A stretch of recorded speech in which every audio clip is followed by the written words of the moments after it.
যুক্তরাষ্ট্র যেন সিরিয়ার নতুন প্রেসিডেন্ট আহমেদ আল শারাকে হত্যা না করে এই হুঁশিয়ারি দিয়েছেন জর্ডানের বাদশাহ দ্বিতীয় আব্দুল্লাহ। এটা তিনি দেন গত সপ্তাহে ট্রাম্পের সঙ্গে শারার বৈঠকের আগে। যুক্তরাষ্ট্রের এক সিনেট সদস্য গত বৃহস্পতিবার এসব কথা বলেন। ট্রাম্প প্রশাসনের একটি অংশ শারার প্রতি কতটা বৈরী মনোভাব পোষণ করে ডেমোক্রেটিক পার্টির সিনেট সদস্য জিন শাহিনের এই বক্তব্য থেকে স্পষ্ট। তার এই কথার স্বর ট্রাম্পের একটি বক্তব্য সমর্থন করছে। গত বুধবার শারার সঙ্গে বৈঠকের পর ট্রাম্প বলেছিলেন বিদেশি নেতারা শারাকে একটি সুযোগ দিতে তাকে সরাসরি অনুরোধ করেছিলেন, কিন্তু তার নিজের উপদেষ্টারা এই বিষয়ে সন্দিহান। গত বৃহস্পতিবার সিনেটের এক শুনানিতে জিন শাহিন বলেন, প্রশাসনের পররাষ্ট্রনীতি সংক্রান্ত কিছু মহলে এমন কিছু গুজব শুনেছি যা নিয়ে আমি উদ্বিগ্ন। সিরিয়ার নতুন নেতা আহমেদ আল শারাকে হত্যা করার একটি বিকল্প প্রস্তাবও এসেছিল। শাহিন বলেন, জর্ডানের বাদশাহ দ্বিতীয় আব্দুল্লাহ আহমেদ আল শারাকে হত্যা নিয়ে কথিত প্রস্তাবের কথা জানতে পেরে এ বিষয়ে সতর্ক করেছিলেন। সিনেট সদস্য শাহিন আরো বলেন, বাদশাহ আব্দুল্লাহ আমাদের বলেছিলেন এই ধরনের নেতৃত্বের পরিবর্তন সিরিয়ায় পুরোদমে গৃহযুদ্ধ বাঁধাতে পারে, আর তা এই মুহূর্তে দেশটিকে এগিয়ে নেয়ার যে সুযোগ তৈরি হয়েছে সেটার জন্য ভালো কিছু হবে না। শাহিন মে মাসে ওয়াশিংটন ডিসিতে বাদশাহ আব্দুল্লাহর সাথে সাক্ষাৎ করেন।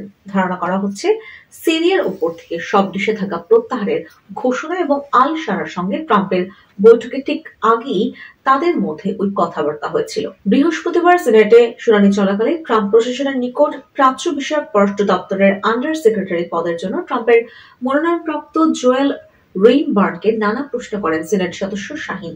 শুনানির এক পর্যায়ে তিনি আল শারাকে হত্যার পরিকল্পনা সংক্রান্ত মন্তব্যগুলো করেন। এই সপ্তাহের ঘটনাবলীর পটভূমিতে এই উক্তি তাৎপর্যপূর্ণ, বিশেষ করে এই সপ্তাহের ঘটনা প্রবাহের প্রেক্ষাপটে তার মন্তব্যগুলো গুরুত্ব সহকারে নেয়ার দাবি রাখে।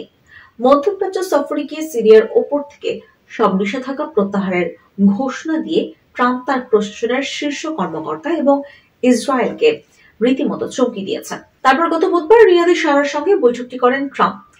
বৈঠক শেষে মার্কিন প্রেসিডেন্টকে বহনকারী উড়োজাহাজ এয়ারফোর্স ওয়ান এর সাংবাদিকদের সঙ্গে কথা বলেন। সেখানে ট্রাম্প শারার উচ্ছ্বসিত প্রশংসা করেন। ট্রাম্প বলেন, শারা একজন তরুণ আকর্ষণীয় মানুষ, শক্ত মানুষ, অতীত জোরালো যোদ্ধা।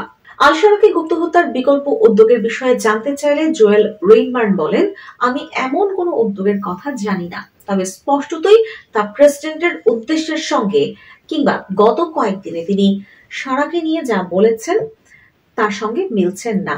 ট্রাম্প সিরিয়ার উপর 1979 সাল থেকে আরোপিত নিষেধাজ্ঞাগুলো প্রত্যাহার করার সিদ্ধান্ত জানালে রিয়াদে তুমুল করতালি পড়ে। তবে এতে মার্কিন সরকারের অনেকে ক্ষুব্ধ হন, এমনকি যারা সিরিয়ার উপর থেকে নিষেধাজ্ঞা শিথিলের পক্ষে ছিলেন। ট্রাম্পের ঘোষণার পররাষ্ট্র দপ্তরের সেই কর্মকর্তাও নিজেদের উপেক্ষিত মনে করছেন। রিয়াদে ট্রাম্পের ঘোষণার কয়েকদিন আগেও মার্কিন পররাষ্ট্র দপ্তরের সিরিয়া বিষয়ক উপদেষ্টারা সমপর্যায়ের বিদেশি কূটনীতিকদের ভিন্ন কথা বলেছিলেন। তারা বলেছিলেন, দামেস্কের নতুন সরকারের সমর্থকদের উপর ট্রাম্প প্রশাসনের নিষেধাজ্ঞা বহাল রাখার পরিকল্পনা রয়েছে। এক আঞ্চলিক কর্মকর্তা মিডল ইস্ট আইকে একথা বলেন। এদিকে ট্রাম্পের জাতীয় নিরাপত্তা উপদেষ্টা কিছু কট্টরপন্থী সদস্য তাদের সমপর্যায়ের বিদেশি কূটনীতিকদের ব্যক্তিগতভাবে অন্য সিদ্ধান্তের কথা জানিয়েছিলেন। তারা বলেছিলেন, সিরিয়ার ওপর থেকে নিষেধাজ্ঞা প্রত্যাহার প্রক্রিয়া ঝুলিয়ে দিতে চেষ্টা করা হবে, যাতে শারার কাছ থেকে কিছু ছাড় আদায় করা যায়। একজন বর্তমান ও একজন সাবেক মার্কিন কর্মকর্তা মিডল ইস্ট আইকে এই কথা বলেছেন। ডেমোক্রেটিক পার্টির সিনেট সদস্য ক্রিস মার্ফি বৃহস্পতিবার সতর্ক করে বলেন, ট্রাম্প প্রশাসনের কিছু সদস্য তার সিদ্ধান্তকে অবজ্ঞা করার চেষ্টা করছেন।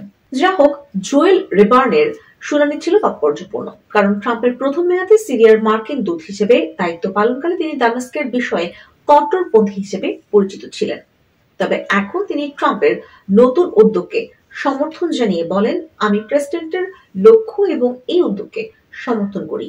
নতুন অধ্যায় শুরু করতে এটি একটি সুবর্ণ সুযোগ। প্রেসিডেন্ট সাহসী সিদ্ধান্ত নিচ্ছেন, তার কিছু প্রত্যাশা রয়েছে।